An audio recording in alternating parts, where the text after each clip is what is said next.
রে প্রাণের বাবাজি, কলবের ডাক্তার আমাদের নবী হায়াতুন নবী, জিন্দা নবীকে পাঠাইলেন কাদের কাছে?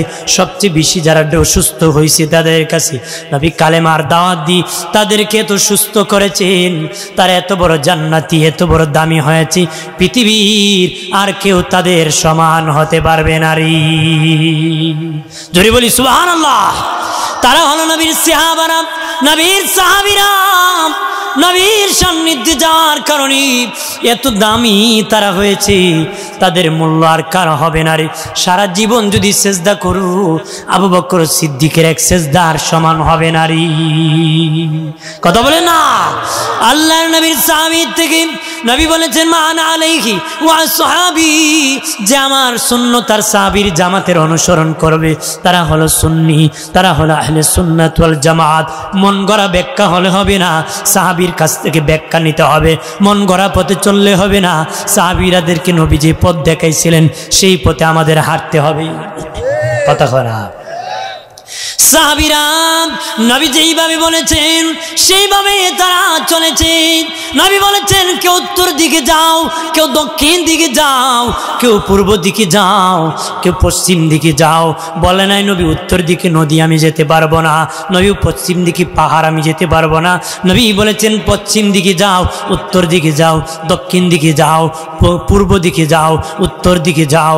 যেদিকে নবী বলেছেন সেদিকে তারা ঘোড়ার পিঠে পাহাড় ভেঙ্গে চলে গেছে, কোনো পাহাড় তাদেরকে আটকাতে পারে নাই।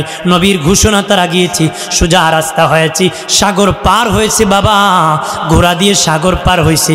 নবী বলেছেন দক্ষিণ দিকে যাও, যা দেখছে সাগর, সাগর পার হয়েছে। ঘোড়ার পিঠে বসিয়া তাদের ঘোড়ার টাকনু পর্যন্ত ভিজে নাই। আর জোরে বলি রে প্রাণের বাবাজি, এইভাবে কালেমার দাওয়াত ইসলামের প্রচার করেছি। মানুষ দলে দলে কালেমা পড়ে মুসলিম হয়েছে। বেঈমানরা নির্যাতন করেছে, জুলুম করেছে নবীর প্রতি, তারপরে নবী কালেমার দাওয়াত বন্ধ করে নাই। কতক্ষণ না নবী দাওয়াত দিয়েছেন। বাবাজি, আল্লাহর নবীকে ভালোবাসবা। সাহাবীরা ভালোবেসেছেন যে ইসলাম আমাদের জন্য আমানত, নবী রেখেছেন আমানত, হেফাজত করবেন, খেয়ানত করবেন নারী। নবীর উম্মত হয়ে চিরদিন থাকবে রে।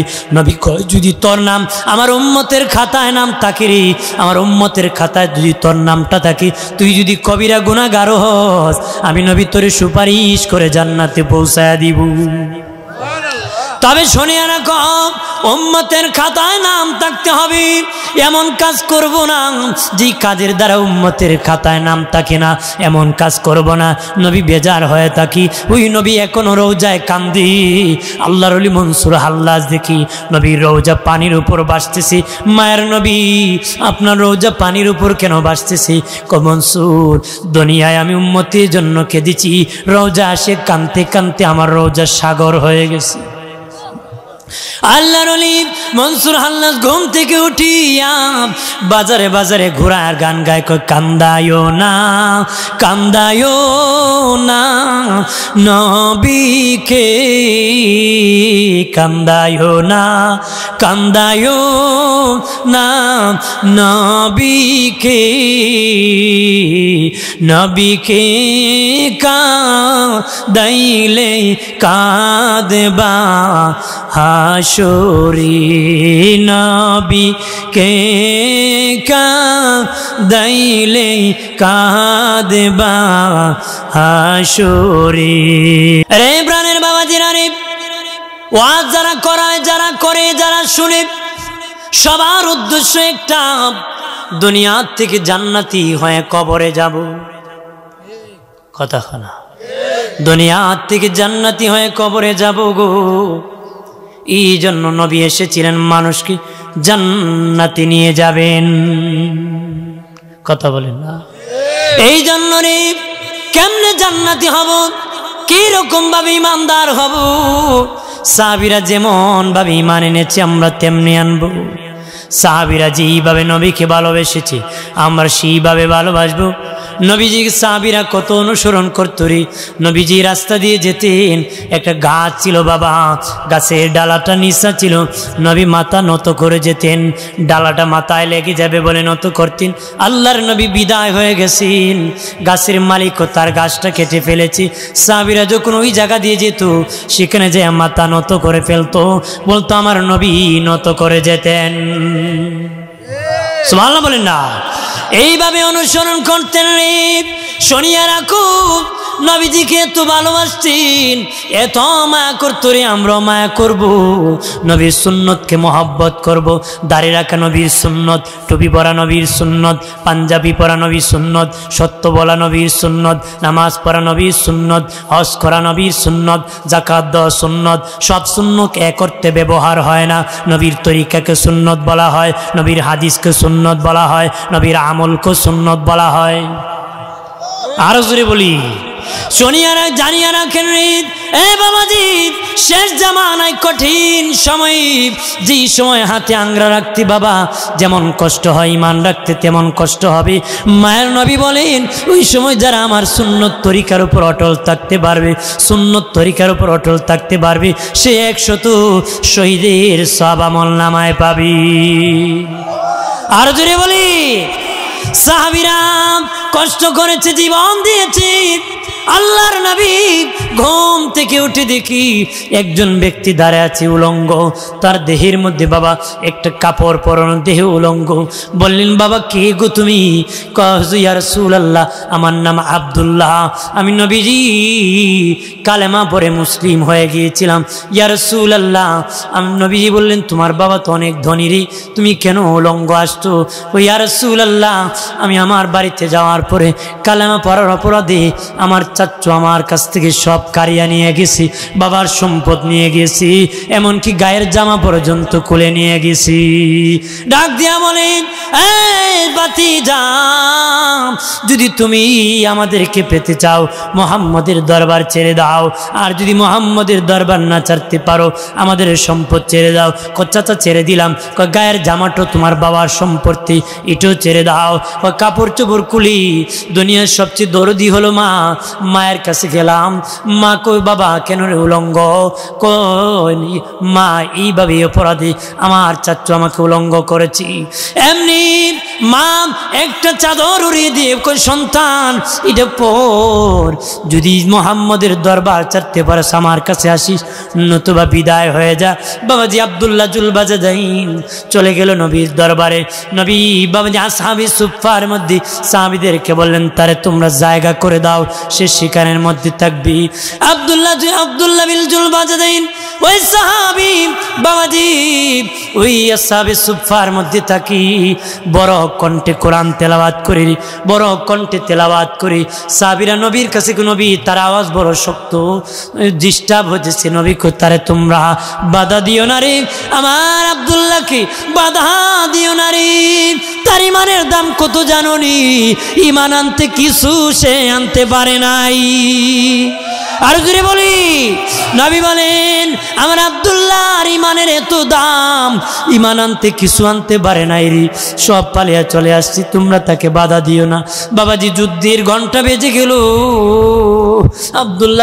আব্দুল্লাহ জুলবাজাদাইন নবীর কাছে আসিয়া কো নবী, আমি জিহাদের মাঠে যাব রে। আরো জোরে বলি, আরো জোরে বলি, বাদিনা রে। নবীজি তাকে আসিয়া বলে, নবী আমার তো বাড়ি নাই, ঘর নাই গো নবী, আমি তাকে আসহাবে সুফফার মধ্যে জিহাদের মাঠে আমি যাব, আমার জন্য দোয়া করেন, আমি যেন শহীদ হয়ে যাই। নবী তাকে দোয়া করে দিলেন। আব্দুল্লাহ জুলবাজাদাইন যুদ্ধের মাঠে গেলেন, অনেক দিন অপেক্ষা করে জিহাদের মাঠে জিহাদ হয় নাই। বাবা ফিরতেছি, রাস্তার মধ্যে জোর উঠে ইন্তেকাল হয়ে গেছি। নবী কো আমার আব্দুল্লাহ শহীদ হয়ে গেছি। আর জোরে বলি, সাহাবীরা ঈমান আনতে কিছু আনে নাই, কথা বলেন ঠিক কিনা? ও মুমিন, যদি খাঁটি মুমিন হতে চাও দুনিয়ার এত সুখ পাবা না রে, বড় বিল্ডিং এ থাকতে পারবা না, বড় কুলমা পোলাও খেতে পারবা না, দুঃখ কষ্ট করে জিন্দেগি কাটাতে হবে। পরীক্ষা হবে মুমিনের, মুমিনের আল্লাহর পক্ষ থেকে পরীক্ষা থাকে রে। ও মুমিন, ইমানদার হও। সাহাবীরা যেমন পরীক্ষায় পড়েছে, তুমি যদি মুত্তাকি হও তোমারও পরীক্ষা হবে। বিলালের পরীক্ষা হয়েছিল, বুকে পাথর দেওয়া হয়েছিল, জিহ্বা কেটে দেওয়া হয়েছিল, মুখে আংরা দেওয়া হয়েছিল, জুলুম নির্যাতন করা হয়েছে। বিলাল কালেমা চারুরি, কালেমা চারে নাই, কথা বলেন ঠিক কিনা? আজকে মানুষের হুঙ্কারে আল্লাহকে ভুলে যায়, আর তারা জীবন দিয়ে দিচ্ছে আল্লাহকে ভুলে নাই। আল্লাহু আকবার বলেন না? আর জোরে বলে আল্লাহু আকবার। বাবাজি, যতই জুলুম আসুক না কেন, নির্যাতন আসুক না কেন রে, ইমান থেকে বিচ্ছিন্ন হওয়া যাবে না। ইমানদারকে আল্লাহ ভালোবাসেন, ইমানদারকে আল্লাহ মহব্বত করেন, ইমানদার আল্লাহর পছন্দের।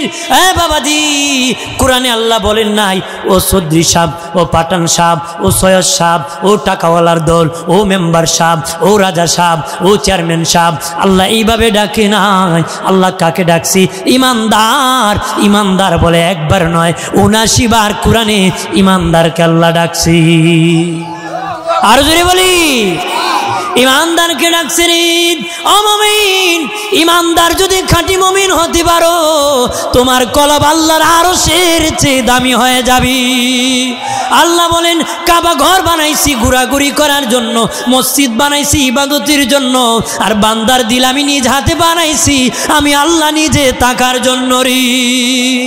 আর জোরে বলি, বান্দার দিল বানাইছি আমি আল্লাহ নিজের তাকার জন্য, কাবা ঘর বানাইছি ঘোরাঘুরির জন্য। স্যার কয়, মক্কা শরীফ তোমার বাড়ি সর্বলোকী কয়, মক্কা শরীফ তোমার বাড়ি সর্বলোকী কয়, গেলেনি তোমায় পাইব আমি জানি না নিশ্চয় গো দয়াময়, তোমারে দেখিবার মনে লয়। একটু চিল্লায় বলে আল্লাহু আকবার। আমার প্রাণের বাবাজি, খেয়াল করেন ভালো করিয়া, বুজুর্গ বাবাজি, এই জন্য ইমানদার হয়ে যা, আল্লাহকে তোমার কলবি জায়গা করে দিই, নেককারের কলব বানায় নেই। আল্লাহকে যেদিন নেককার হয়ে যাবা, তোর হাত আমার কুদরতি হাত হয়ে যাবে, তোর পা আমার কুদরতি পা হয়ে যাবে, তোর জবান আমার কুদরতি জবান হয়ে যাবে, তোর কান আমার কুদরতি কান হয়ে যাবে, তোর মুখ আমার কুদরতি মুখ হয়ে যাবে। এটার ব্যাখ্যা কি? ওই আল্লাহর বান্দার হাত আল্লাহর বিপক্ষে চলে না, আল্লাহর বান্দার পা আল্লাহর ইচ্ছার বিপক্ষে চলে না, আল্লাহর বান্দার কান আল্লাহর বিপক্ষে শুনে না, আল্লাহর বান্দার মুখ আল্লাহ বেজার হবে এমন কথা বলে নারী। এই জন্য এটা আল্লাহর কুদরতি মুখ হয়ে যায়, আল্লাহর কুদরতি পা হয়ে যায়, আল্লাহর কুদরতি জবান হয়ে যায়। আর জোরে বলি, এই জন্য অনুরোধ করে বলি, জীবন বাবা মুত্তাকি হয়, এমন জান্নাতি হব, এমন জবান পবিত্র রাখবো, জবান নাপাকি করিও না রে মুমিন, জান্নাতি হয়ে যেতে হবে। আল্লাহকে তোর মায়ের পেটের ভিতরে যখন তোর রুহ এসে গেল, খাবারের দরকার হলো, কি খাবো? তোর মায়ের মাসিক অসুখকে বন্ধ করে আমি তার লাগাইছি, ইচ্ছা করলে তোর মুখ দিয়ে সেটা তার জোড়া দিতে পারতাম, কিন্তু দেই না, কারণ জানোস কি? ওই রক্তগুলা না পাক, তোর মুখে দিলে অপবিত্র হয়ে যাবে। তোর নাভি দিয়ে আমি পাস করে দিয়েছি, তোর নাভি আর তোর মায়ের নাভির সাথে আমি জোড়া দিয়েছি, মুখ দিয়া পাস করি নাই। তোর মুখটা পবিত্র রেখেছি, ওই পবিত্র জবানে যেন পৃথিবীতে আসার পরে আমি আল্লাহর প্রশংসা করতে পারোস। একটু চিল্লায়া জবান খুলে বলি আল্লাহু আকবার। জবান পবিত্র হলে জমিন থেকে ডাক দিলে আল্লাহ আরশ থেকে জবাব দেন। আল্লাহু আকবার বলেন না? ওহুয়া মাকুম আইনামা কুনতুম, আল্লাহ কই তুই যেখানে আমিও সেখানে। আল্লাহু আকবার বলেন না? আল্লাহ আলিমুম বিযাতিস সুদূর, আল্লাহ কই তুই মুখে না অন্তরে কি বলেছ এটা আমি জানি। সুবহানাল্লাহ বলেন না? আল্লাহ আরশ থেকে দুনিয়ায় যদি আল্লাহু আকবার বলে আজান দাও, আরশ থেকে শোনা যায়। নবীর উম্মত এমনও ছিল যারা আজান দিলে আল্লাহ আরশ থেকে শুনতে পেত। যাদের আজান আরশে ধাক্কা খেত, যাদের আজান আরশে ধাক্কা খেত, এমন কোয়ালিটি নবীর উম্মত হয়েছিল। হযরতে বেলালে হাবশি, বেলাল আজান দে বাবা, সাহাবীরা বলল নবীজি সুন্দর সুন্দর কণ্ঠের সাহাবী আছি, তার কণ্ঠ সুন্দর না গো নবী, মধুর কণ্ঠের একজনকে আজান দিতে বলেন। নবী সবার পরামর্শ করে একজনকে দায়িত্ব দিলেন, আজকে ফজর থেকে তুমি আজান দিবারে। হযরত বেলালকে বললেন, বাবা বেলাল আজকে ফজর থেকে আজান দেওয়া লাগবে না রে। হযরত বেলাল বাবাজি কান্নায় ভেঙে পড়েছি, হাও মাও করে কান্দি, রাতের বেলা একা একা কান্দে। ফজরের সময় হয়ে গেল যখন, ওই নতুন মুয়াজ্জিন আজান দিয়েছি, নবীজি মসজিদ নববীতে প্রবেশ করেছি। বাবাজি কিতাবে এসেছে, মোল্লা আলী কারি বলেন নবীজি দুইবার জানালার পাক দিয়ে তাকাইছে, দেখি আকাশ কি সাদা হয়নি। দুবার নবী মসজিদ নববী জানালা দিয়ে আকাশে দিয়ে তাকাইছে, তো রাত পোহাইতেছে। আরো জোরে। এমনি জিবরিল আমিন এসে গেছে, আসিয়া বলে নবীজি ও মায়ের নবী, মসজিদ নববীতে কেন আজান হইতেছে না? নবী বলেন জিবরাইল আজান তো বহু আগে হয়েছে, অন্য দিনের থেকে আরো সুন্দর কণ্ঠে আজান হয়েছে রে। আজান কি হয় না কোন নবীজি? বেলাল মনে হয় আজান দেয় না গো, বেলাল মনে হয় আজান দেয় না, এই জন্য আরশে আজিম থেকে আজান শোনা যায় নাই। নবীজি যদি বেলাল আজান না দেয় রাত পোহাবে না গো নবী, রাত পোহাবে না, কারণ বেলালের আজান আরশে আজিম পর্যন্ত পৌঁছে যায়, রাত পোহায় যাবে বেলাল আজান দিলে। আল্লাহর নবী বেলালকে ডাকিয়া বললেন, বেলাল তুমি আমার মালিকের সাথে কালেকশন লাগায় বসে আছো রে বেলাল, তাড়াতাড়ি করে আজান দাও। হযরত বেলাল আজান দিয়েছে, কিতাবে এসেছে নবী খুব ছোট্ট ছোট্ট সূরা দিয়া নামাজ পড়েছে, পরে বাহির হয়ে দেখি নবী জোহরের নামাজের সময় হয়ে গেছে, জোহরের সময় হয়ে গেছি। আল্লাহর নবী বললেন বেলাল আর বাড়ি যায় লাভ নেই রে, সাহাবীরা আরেকটা আজান বেলাল দিয়ে দাও, জোহরের নামাজ পরে আমরা বাড়িতে যাব। আরো জোরে বলি, ওই বেলালে তো আশিক, নবীর জন্য পাগল, নবীর জন্য পাগল বেলালে হাবশি। আল্লাহর নবী মসজিদ নববীতে একদিন ফজরের আজান হয়েছে, নবী আসতেছেন না আসতেছেন না আসতেছেন না, আমাকে বলেছিল বেলালের বিষয় দিয়ে একটা কিছু বলিও, এই জন্য সমাপ্তির সময় আমি বলতেছি বাবাজি, সমাপ্তির সময় আমি বলতেছি হযরত বেলাল নবীজি মসজিদ নববীতে আসতেছেন না, ঘুমিয়ে আছি। এক সাহাবী আরেক সাহাবীরে কয়, কে ডাকিয়া নবীকে হুজরা শরীফ থেকে আনবেন? আবু বকর ওমরকে বলে, ওমর উসমানকে বলে, উসমান আলীকে বলে, সবাই মিলে বিলালকে বলে, ও বেলাল তোমার দায়িত্ব, তোমার দায়িত্ব নবী ঘুম থেকে জাগানো, আজান দি তুমি যাও রে বেলাল, নবীরে ঘুম থেকে জাগাও। হযরত বেলাল মসজিদ নবীজির হুজরা শরীফে যাওয়ার পরে আল্লাহর নবী ঘুমে আছে, কোন বাসায় ডাকবি? বেলাল টের পাইতেছি না। হযরত বেলাল বলে, হঠাৎ করে আমার জবান থেকে বের হয়ে গেল, সালাতু খায়রুম মিনান নাউম, ঘুম হইতে নামাজ ভালো। নবী ঘুম থেকে উঠিয়া নামাজের ইমামতি করিয়া বলেন, বেলাল রে এত সুন্দর কথা তুমি কোত্থেকে পাইলে? হযরত বেলাল কো নবী আপনাকে কিভাবে আমি ডাকবো, দিশেহারা হয়ে গেলাম, হঠাৎ করে আমার জবান থেকে বের হয়ে গেছি। নবীজি বললেন, আরে বেলাল আজকে থেকে শব্দ আজানে লাগাই দিবাম। আর বললেন, ওই শব্দ শুনিয়া যারা আমার উম্মত ফজরের নামাজে আসবে তারা বেলালের ডান হাত ধরে জান্নাতে যাবে। আর জোরে বলি, নবীজি হাশরের ময়দানে যখন দাঁড়াবেন হযরত বেলাল নবীর কদম মোবারক থেকে দাঁড়িয়ে যাবেন। আল্লাহু আকবার বলেন না। আল্লাহর নবীর বিদায়ের পরে, নবীজির বিদায়ের পরে দুই ব্যক্তি বেশি কান্না করেছিলেন গো, দুই ব্যক্তি বেশি কান্না করেছিলেন আল্লাহর নবী বিদায়ের পরে। একজন হলেন মহিলা আর একজন হলেন পুরুষ। মহিলাদের মধ্যে খাতুনে জান্নাত ফাতেমাতুজ জোহরা বেশি কন্দন করেছিলেন, পুরুষের মধ্যে হাফসি বিলাল বেশি কান্না করেছিলেন বেশি কান্না করেছিলেন। নবীর বিদায়ের পরে বেলাল গাটুরি বাঁধিয়া আবু বকরের কাছে আসিয়া বলে, আবু বকর ভাই, আমি মদিনায় থাকবো না রে, আমি চলে যাব আমার বাড়িতে, আমি মদিনায় থাকতে পারবো না, আমি মদিনার থেকে চলে যাব। আবু বকর সিদ্দিক বলে, কেন যাবারে বেলাল? কোন নবী নাই, আজান দিলে আগে নবী আসতো, এখন তো আমার মায়ের নবী আসবে না, আমি শুইতে পারি না, নবী ইমামতি করবে না, সে আজান আমি শুইতে পারি না রে। আবু বকর সিদ্দিক বলেন, বেলাল তাকো রে, আমরাও কষ্ট পাই, নবী বিদায় হয়ে গেছে রে, নবী বিদায় হয়ে গেছে, আমাদেরও কষ্ট লাগতেছে। নবী যেদিন বিদায় হব রে, দুর্বল হয়ে গেলেন নবীজি, মায়েশারে কৌটায় আমারে বসাও রে। আরো জোরে আল্লাহু আকবার। মায়েশা বললেন, মায়ের নবী এত দুর্বল বসতে পারেন না, আমি আয়েশার দেহের মধ্যে হেলান দিয়ে নবীজি বসেছি, জানা যখন খুলে দিয়েছি, আমি বললাম, নবীজি কে ইমামতি করতেছে গো? নবীজি বলেন, আয়েশা রে, তোমার বাবা আবু বকর ইমামতি করতেছি। মায়েশা বলে, নবীজি আমার বাবার নামটা বাদ দিয়ে উমর ফারুকের নামটা দিয়ে দেন। আল্লাহ নবী বলে, আয়েশা তুমি খুশি হওয়ার কথা, তোমার বাবা ইমামতি করতেছে, তুমি তো খুশি হওয়ার কথা রে আয়েশা। আম্মা জান আয়েশা বলেন, আমার নবী, আমার বাবার দিল বড় নরম, আমার বাবার দিল বড় নরম, নামাজে যখন আমার বাবা দাঁড়াইব, কোরআন তেলাওয়াত করার সময় আমার বাবা কাঁদতে কাঁদতে বেহুশ হয়ে যাবে, আল্লাহু আকবার, কাঁদতে কাঁদতে আমার বাবা বেহুশ হয়ে যাবে। এই জন্য নবী আমার বাবার নামটা বাদ দিয়ে উমরের নামটা বলে দেন।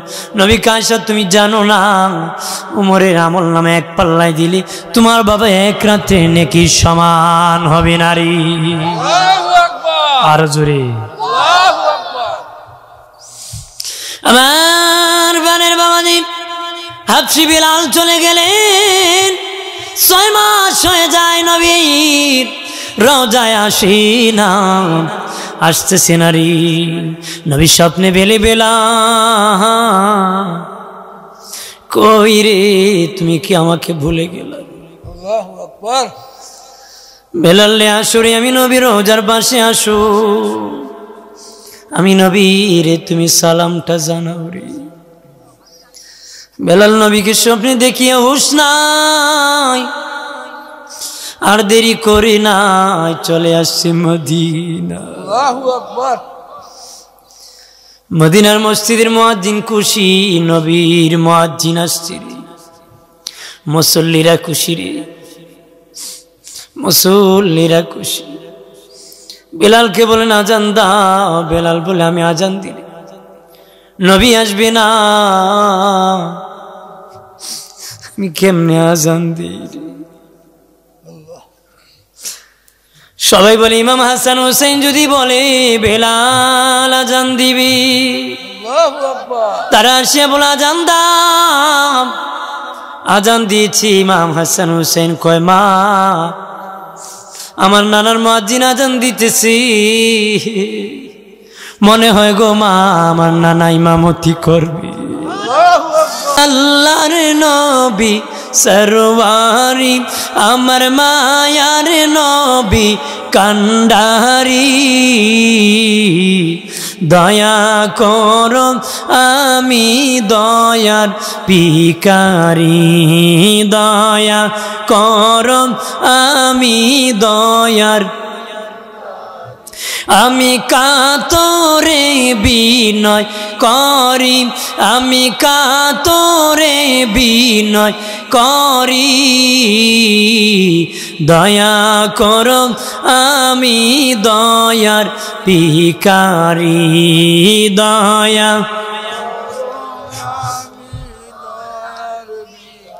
হাসরের কান্ডারি হয়া নিয়মরে পার করিয়া, হাসরের কান্ডারি হয়া নিয়মরে পার করিয়া আমি কাতরে বিনয় করি, আমি কাতরে বিনয় করি। দয়া করো আমি দয়ার ভিখারি, দয়া করো আমি দয়ার। আমার প্রাণের বাবাজি, মদিনার অলিতে গলিতে নারী পুরুষ আওয়াজ দিতেছে, বিলাল এসে গেছে, নবীর মুয়াজ্জিন এসে গেছে, মারহাবা বলেন না।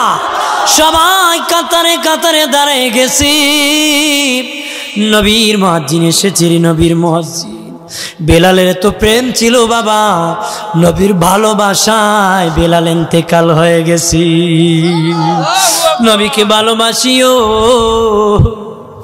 যতদিন বেঁচে যাবা নবীরে ভালোবাসো। নবীর সুন্নত তরিকায় চইল, ওলি আল্লাহর সাথে তাই করে। ওলি আল্লাহর সাথে দুশ্মনী কইরো না রে, ওলি আল্লাহর সাথে মহব্বত লাগাইও। শাহজালাল রহমতুল্লাহ আলাইহি যদি সিলেটে না আসতো রে, আমরা মুসলমান হতে পারতাম না রে। কথা বলেন ঠিক কিনা? আমার বাবা শাহজালাল এই সিলেটে যদি না আসতেন, বাংলার জমিনে যদি না আসতেন, আমরা মুসলিম হতে পারতাম না রে। ধুতি খুলতাম না, টিকনি খুলতো না। এই জন্য কয় ধন্য ধন্য সিলেটবাসী, ধন্য বাবা শাহপরাণ। সিলেটবাসীর হৃদয়ে খাটি, অন্তরে যে প্রেম বাগান।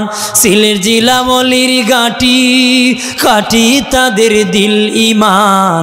সদর প্রাণের শান শাহা, শাহজালালার শাহপরাণ। সদর প্রাণের শাহান শাহা, শাহজালালার শাহপরাণ। মারহাবা বলেন না। নবীর ওই জান্নাতে উম্মতকে নেওয়ার জন্য শাহজালাল এসেছিলেন। কথা বলেন ঠিক কিনা?